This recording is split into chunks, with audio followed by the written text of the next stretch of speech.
Good evening. Good evening. Welcome to Bridging the Gap. Good evening. Welcome to Bridging the Gap.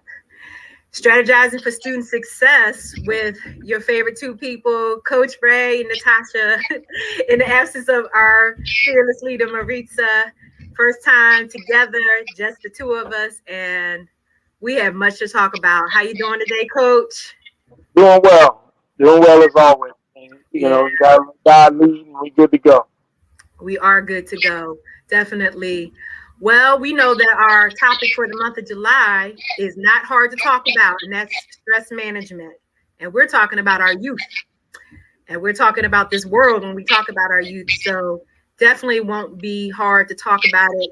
Coach, we're coming off of a week that is filled with having a holiday in the middle of the week here, and so much happened. And I believe even in your area as well as mine.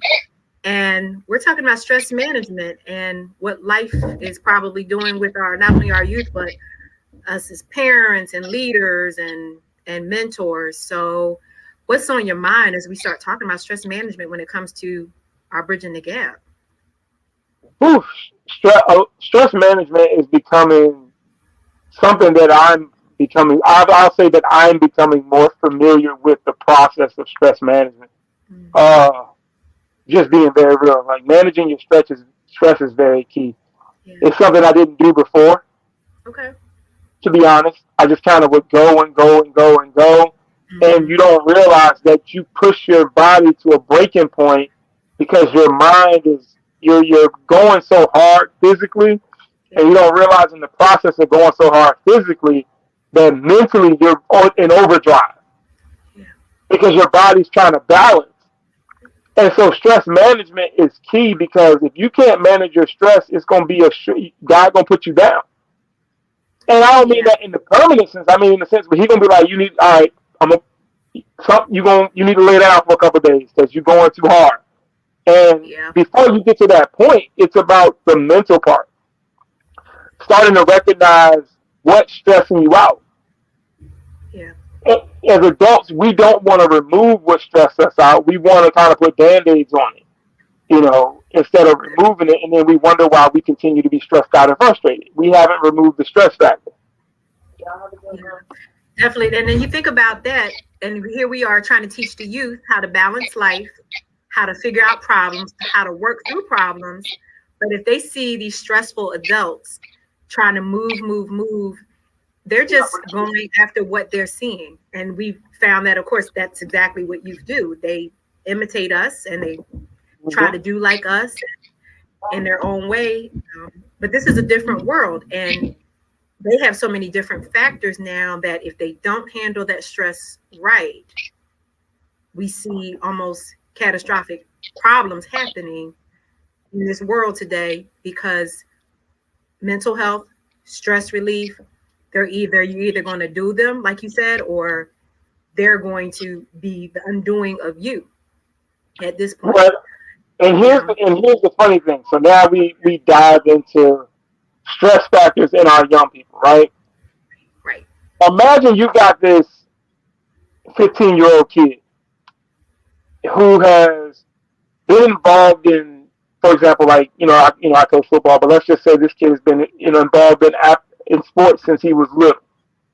Hmm. He's had little to no downtime, right? And I've seen this happen: fall Right. season, winter tournaments, spring season, repeat. It's a rinse and repeat system with some of these kids out here with these parents and their kids. This kid has little to no Hmm. downtime. So now by the time the kid gets because the parents are in this mindset of comparing their kid to everyone else's and trying to push their kid to get what they see other kids getting. This kid has no downtime. He's in high school. And I'm saying this from experience from what I've seen. I'm not making this up. Oh yeah. In high school, he's going to school all day. So we're talking like 6.5 to 7 hours of school. He's going to practice, which is another 3 hours after school. Parents pick him up. Now he's got to go to his trainer. Hmm. He's got to go to cryotherapy. Nowhere in between that day is he doing anything to relax his mind. Right. And we see a lot of this in these kids, not even just our athletes, but even like you think about like our high academic kids. They studying school, they got after school, they got SCA, they got this going on, they got all academic, they in academic decathlons, debate teams, all these things, and then there's no point of where the parents are saying, hey, let's go take a day just to kind of breathe. So then you start seeing these kids kind of mentally tap out at certain points. Well, they're not being trained on how to manage their stress. So the only way they feel that they can, manage their stress is to push kids as they start doing drugs. Right. They start become overactive sexually. That's their release. Right. I'm not sitting here saying it's okay, but I'm saying that as somebody who works closely with young people, I understand when the snap happens. And this is their way of dealing with it because I've had a lot of kids come to me and say, nobody's listening to me. Right. That's important. Stress management comes from knowing that somebody is there to be a listening ear. Mm-hmm. Because that's the first step to be able to talk it out. And a lot of these kids don't have anybody to talk about it to because these parents are going. And they're not stopping to just check on the mental strength of their kid. Yeah. We got more kids in therapy than we've ever had. Yeah. They don't realize that when we're saying stress management, we're talking about the fact of not to manage how high it gets, but how we can make it come back down and make it stay down. Right. Make it stabilize. So stressing also means de-stressing. That's what we need to have a foundation and a balance of. Because again, are we, even as adults, as parents, as leaders, teachers, coaches, anyone that's taking care of a young person, like you said, are we listening to them? Are we hearing? We're seeing the problems with the bullying, which has always unfortunately been a problem, but now it's another whole level. But you can't turn it off. Right. And I was having this conversation with a young person at the church that I'm at. Mm-hmm. You can't turn it off. My youth group, we were talking about this on Sunday. Yeah. You can't turn off bullying. Because when we were growing up, you might have got bullied in school, but when you went home, it's non-existent. Right. Now, it's in their hand. Internet. It's 6.5 hours, they probably they're getting joked in school. They get, picked on in school. Right. And not saying that it's okay there because it should be handled there. But then when they go home, now it's on social media. Now what you got joked about in school is on somebody's IG page or it's on Snapchat. It's in the inboxing you. It's in the friendship group chat. So they can't turn it off. So not only has the therapy for students risen, so has the suicide rate. Exactly. And then we're talking about, think about this. Look at the last few years of all of our lives. One of the most profound things that I've actually been seeing in repeat, and I'm going to say it was probably TD Jakes, but I remember that he started playing it when the pandemic started, and he started talking about this is the time to teach your young people that these are the days that are trying not only of our faith, but our everyday, our daily becomes almost a laughable Groundhog Day where the day just repeats. Well, think about all of our young people that bad day is the day that's repeating over and over again. Yeah. So because they don't. And let's rewind a little bit. Right. All right.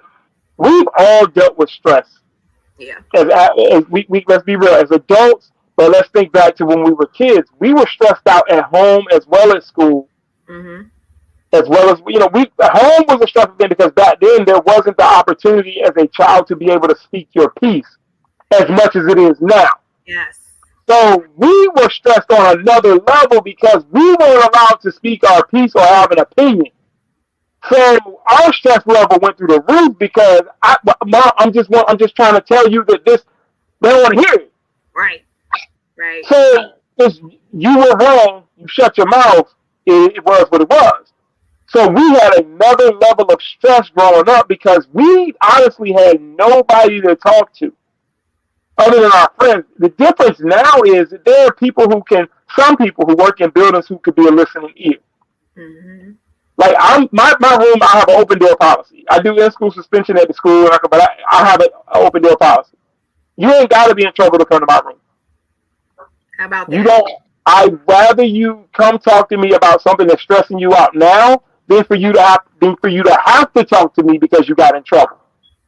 So I've had kids come down to me, hey coach, can I just come sit in here because right now I'm upset and I feel like I'm about to fight. All right, come on, let's chop it up.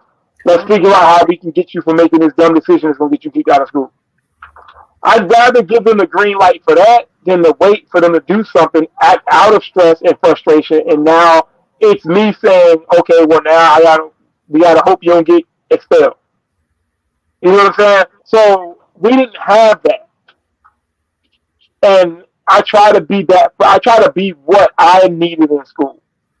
If that makes any sense. I think as a adult, I try to be what these kids need, what I needed at home. Not that my parents. I always say parents weren't bad people. They just were raised how they were raised, so they raised me the best way they knew.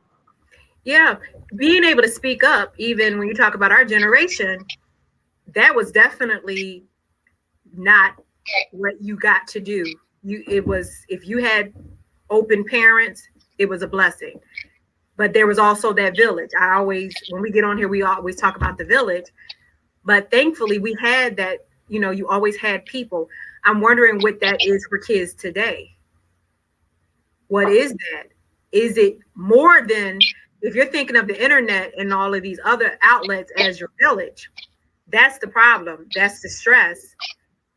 We were always taught that we could speak up. I think, in a way we've all kind of said that about each other, but we know that's not what everyone has and what everyone gets. So what's the solution? Is there a solution, or is it just almost always communicating, always being that open door for our students, especially?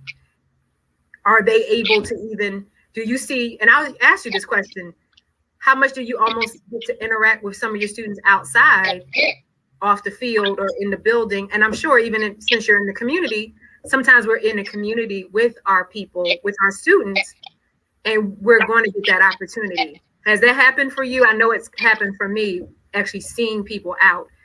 Is that something that you revel in, or can that be something that you can always handle in a good way if they come up to you during your personal time? Yeah, I'm always open. Yeah.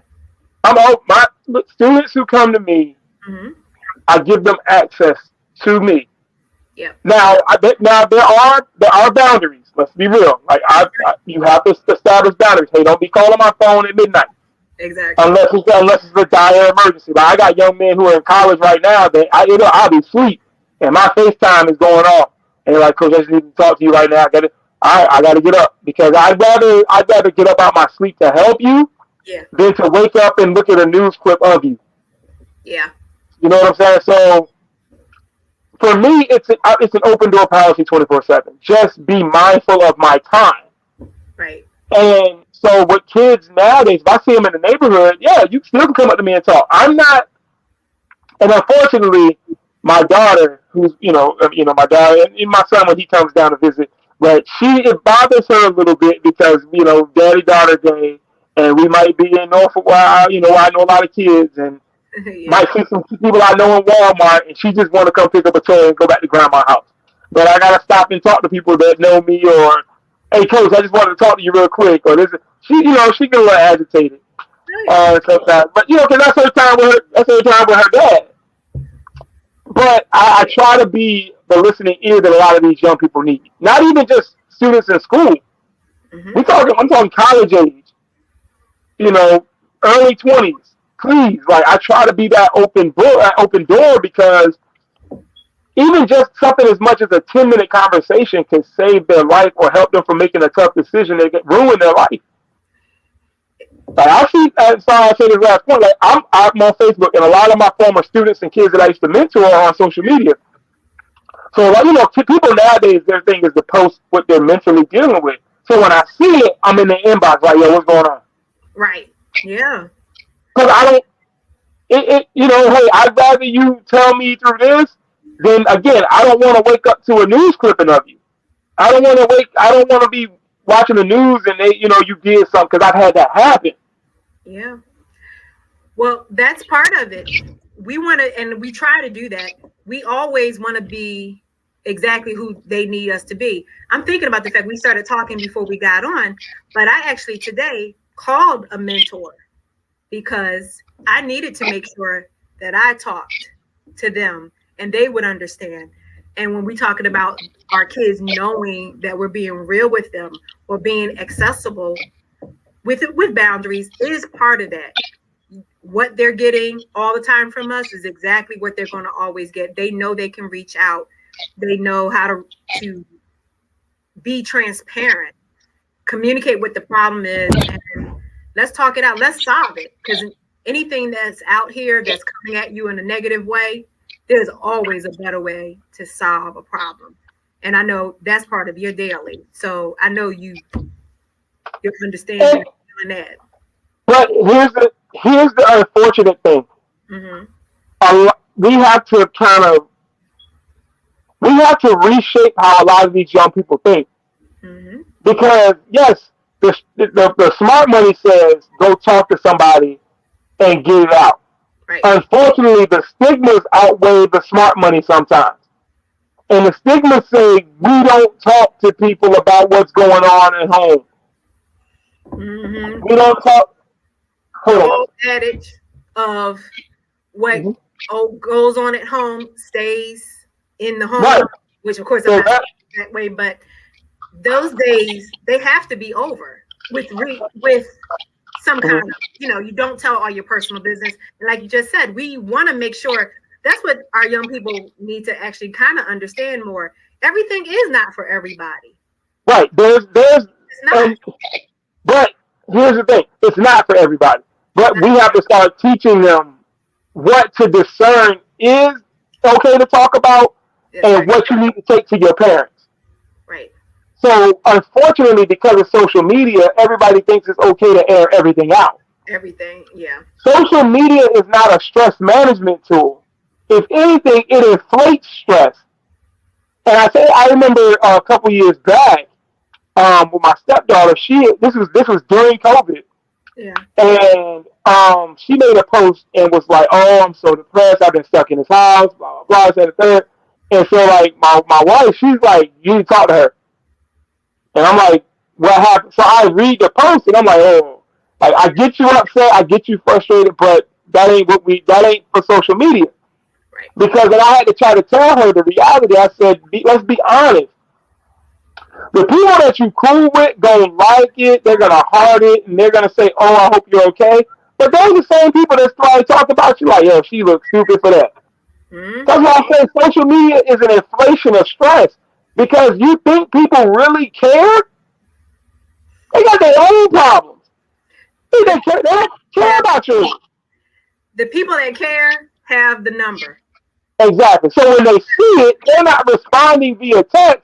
They're not responding on social media. They're calling you. "Hey, are you good?" Right. That's me. When I see a friend of mine is like, "Hey, what's going on?" I'm not commenting on your joint. What's going on? Exactly.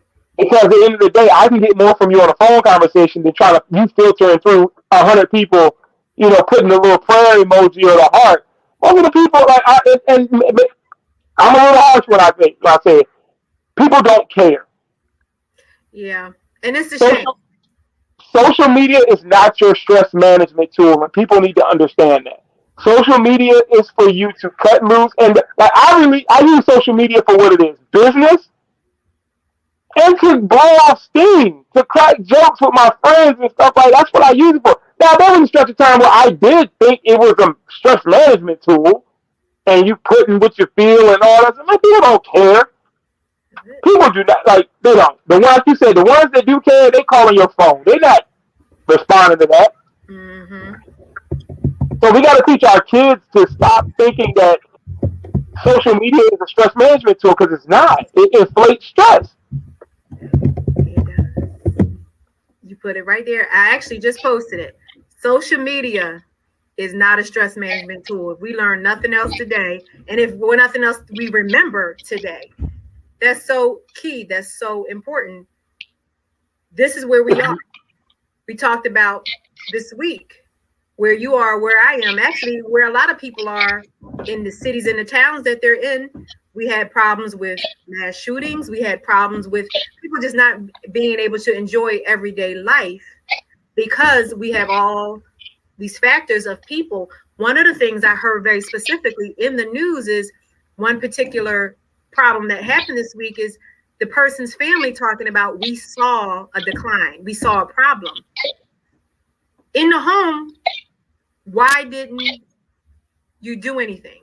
You have to do something. You can't let, and this is us parents, adults, you have to be that, because once it does get outside your home, no one should be able to have to go outside and hurt other people because they can't deal with their stress.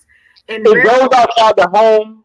It goes outside the home because they allowed the door to be shut by the kid, and that was, oh, well, they going in their room. Right. So it filtered out the home because you didn't invade the privacy. Let's be real in this situation. We might not have liked it growing up, but because our parents they invaded our privacy and they were in our business, they were able to get the jump on stuff before it actually exploded. So what happens is a lot of parents now, as long as the kid ain't bothering them, they ain't worried about it. So you see your kid, I don't care what nobody tells you. You know what's different about your kid. You do. You know it. My daughter is 8. I know when something's off.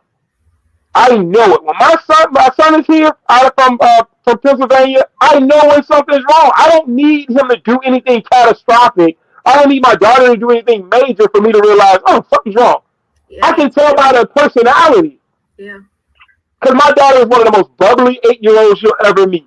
Exactly. When she's in the back seat of the car and her head is down and she's not talking, what's wrong? Yeah. I'm not giving you time to process it alone. So what happens is these kids are going through stuff, but they're trying to process it on their own. Yeah. And their parents are leaving them on their own, trying to process how do you leave a kid to process emotional content when you haven't taught them how to process their emotions? Right. And they have to see you do it. You have to talk it out, not jump on them, but you have to talk it out. I've had a hard day. Did you have a hard day too? Let's talk.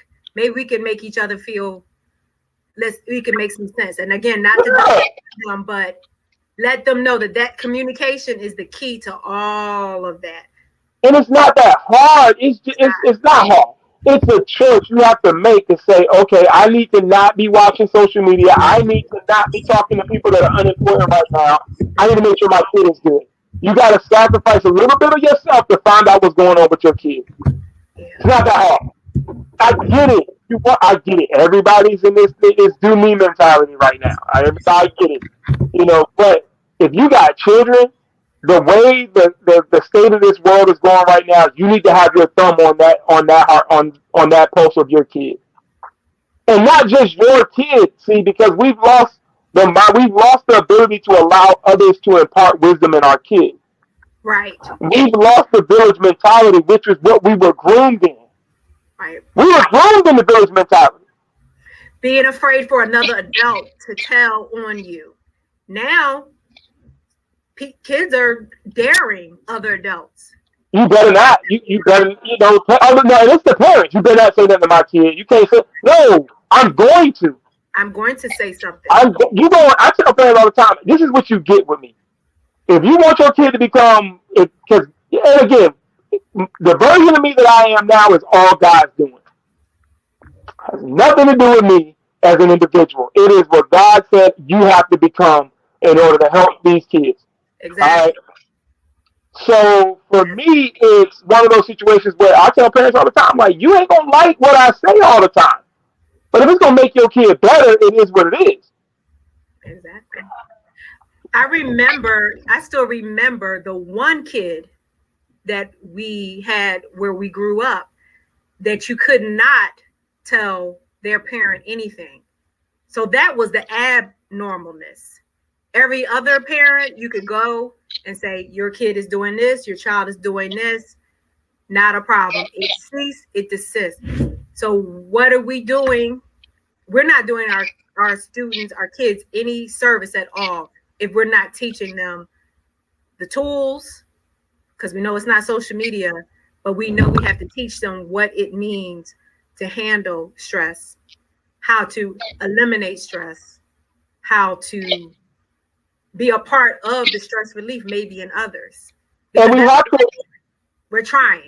And we have to, but we have to be real on the other side of it too. And I know we're kind of harping on some things that we believe, but we got to be real on the other side of it too. A lot of these parents don't know. And a lot of the stigmas are still on these parents because, again, even when it comes to some things like I'm proof that therapy works. Mm-hmm. Oh yeah. I'm gonna be 100. Do it. This version of me right now is proof that therapy works. Because I had to humble myself and say, all right, God, do what you got to do. And in that process, cool. He introduced me to one of the dopest therapists I could ever meet in my life.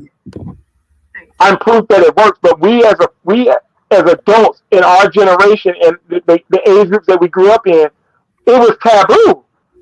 Yeah. It was taboo.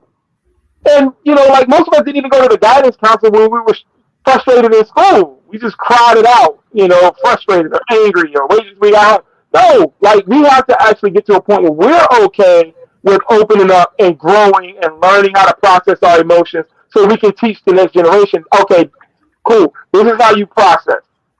But I tell kids all the time, when you come to my room, process what you're dealing with. That's what this space is for. If you're angry, as long as you don't break nothing, you can flip a desk over for all I care. Yeah. It's going to break my stuff. But if that's you, get one. I told the school, I was like, I need y'all to get me a heavy bag in my room. Right. Because hey, look, you got it in the corner. Do what you got to do. I got little extra rooms in the back where the band hallway is, where they practice rooms. You need to cry, go ahead back there. Because you can't always put a thumb on what they need, so you got to give them the space to do it themselves. However, you're there to guide them. I don't know whether you're angry or sad. Okay, well, go ahead back there and you figure it out. And once you figure it out, let's talk. Or if you angry, you come to my room and you cussing and fussing. Okay, you got your space. Go ahead, get your stuff off. But when you calm down, we don't talk. Right. So it's about giving them the space, and it's not people try to be so tough nowadays. Oh, that's soft. This ain't that. I saw a post the other day where a grown man put. A grown man that has an attitude is giving me sassy vibes. First of all, having an attitude is a normal emotion. So what you're saying is that you just, as a man, you're not allowed to display any type of emotion or having an attitude. It's normal. So you're just supposed to bottle it up and keep moving. And that's how we've been trained. It's soft to feel sad if you're a man. It's soft to be, if you stressed, men shouldn't be stressed out. They just supposed to swallow and keep going. That's why the suicide rate amongst men is going up. Yeah. Because we're just swallowing our emotions and not talking through it. We don't know how to manage our stress, so we're not teaching our young men that are coming behind us how to manage theirs. This is why you got the young men who are so quick to pull a trigger on somebody, because they don't know how to process their stress when a girl says no. Right. I think one of the best things I've heard lately is we'll go to physical therapy, but we won't go to, I want to say mental therapy, emotional. Mental emotional. Right. We won't. Mental emotional and spiritual. It builds strength when our physical body. So we have to do that internally. We need to know that. We have to do that. And a car can be as beautiful as it is. A car can be the best designed car on the outside. If that engine ain't right, it ain't going nowhere. Mm-hmm. Bottom line, I don't care how nice it looks. If the engine ain't going nowhere, if a house is built perfect outside structure, but that base is damaged, it ain't going nowhere. It's going to fall apart. So what you have to realize is the emotional and the mental part is the base for everything else. I can work out I love to work out now. I work out all day and get my physical body right. But if my mental is jacked up, I'm still in the same spot I was in when I walked in the weight room. Mm-hmm. Yeah, I got a little bit stronger, but my mind is still damaged. My mental is still messed up. So what did I fix other than my appearance? Right. And so we have to teach our young people like the mindset. Your mindset matters more than what you look like to everybody else. But we're so caught up in a society now where we want everybody's perception to be that our kids and us have it all together when we really don't. Yeah. We care more about perception than the truth. The truth is, yes, my kids are stressed out because they're trying to go to college and no college has called them to say they got a scholarship yet. My son graduated from college and hasn't found a job, so yes, he's stressed out. Yeah. My daughter and her boyfriend have a kid on the way, and neither one of them have a good paying job, so yes, they're stressed out. Right. Let's be real about these things and stop putting on for social media because we want people to think we good. We not. No. I remember and I know we got to get off, but I remember when my kids were born, I was dealing with so much stress because I didn't have the money, but I had to make it work. Yes. Because I had to figure it out for them. But I didn't have my breaking point was when I was at that gas station and it was either get gas or feed my daughter. My car might run out of gas at grandma's house, but my daughter don't eat. Yeah. That's the breaking point. But I was stressed. You were stressed. I was stressed. At 27, I had a stroke because I was stressed out. Because I cared more about my students and trying to push them to be great than taking care of myself. And when it got to a point where my body was breaking down, God put me in the hospital because I was stressed and I wasn't dealing with stress management well. Exactly. No, but it's great. That's what we're here. That's what we're going to talk about. So, Coach, think about it this way. We're going to wrap up. So we're going to kind of give a homework assignment, and I'm putting it in for people to see it. We're talking about communication. We're talking about media being the worst or not a stress management tool. We're talking about communication possibly being one of the best stress management tools. We want everyone to share. Anyone that takes a look at this, and we'll talk about it some more next week. What is your best stress management tool? Yes, please. Like, what do you do to manage your stress? Like, what do you do? I've been very honest. I know there's only people who watch it. I go to therapy. Every other Monday, I go to therapy. I play my mental release when I get home. I watch some mindless, funny show. Yeah, it's nothing like laughter. Definitely on the top five. Because and those are my stress things. Those are how I deal with stress. And so we have to get to a point where we're honest about our stress management. What do you do to manage your stress besides front? Exactly. That's all I'm going to say. Stop fronting. Let's work on managing our stress. Yeah. Well, we are inviting everyone to share that with us because guess what? If you share it, it might be something that someone else is doing. Mm-hmm. It could be what Coach is saying, going to therapy. It could be even something as simple as listening to music, praying, just having some quiet time, taking a walk. If you're not doing something very specific where you may be going to see someone else, is it finding that person that is there, that is almost always willing to listen because they can, and that's who they are. So they're gonna meet us where we are, and they're ready to go to the rest of the way with us to eliminate, de-escalate that stress. So right. Closing thoughts, Coach. You already said one of the best things, social media is not I think I'm going to put that in my mind because I love that. I love that. So what else? What other words of wisdom are we going to end up with here before we go out? Understand this before we leave out. Yeah. Your stress relief is your responsibility. Your stress management is your responsibility. If you are not capable of managing your stress, then find someone to help you figure out how. Yeah. And if you are too arrogant to do so, don't blame the world because you can't. So because you're going through what you're going through, don't point the finger. Look at yourself and say, what do you need and who do you need to let go of so that your stress can balance out? Notice what I said. What do you need and who do you need to let go of Come on. so your stress level can go down? Because it's about balance. And some people are in our lives to remove balance. Figure out who they are, Right. figure out why they're there, and cut the cord. Y'all be blessed. So, youth, parents, adults, everyone, hear that. What do you need to let go of to not have this stress? It is just maybe that simple. So, I ain't gonna lie. I tell some of my athletes, like some of them girls y'all dating is a stress factor. yeah, yeah. Yeah. High maintenance people, think about it. And if you are a high maintenance person, think about it No. because we don't want to do that. We don't want to be that person. So, Woo, all right now.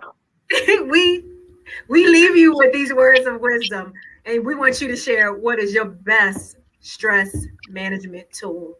And we look forward to talking to you about it next week. And we're gonna look in and see what people tell us because we think you're gonna bless someone when you share that with us. So until next week, thanks for joining us this day.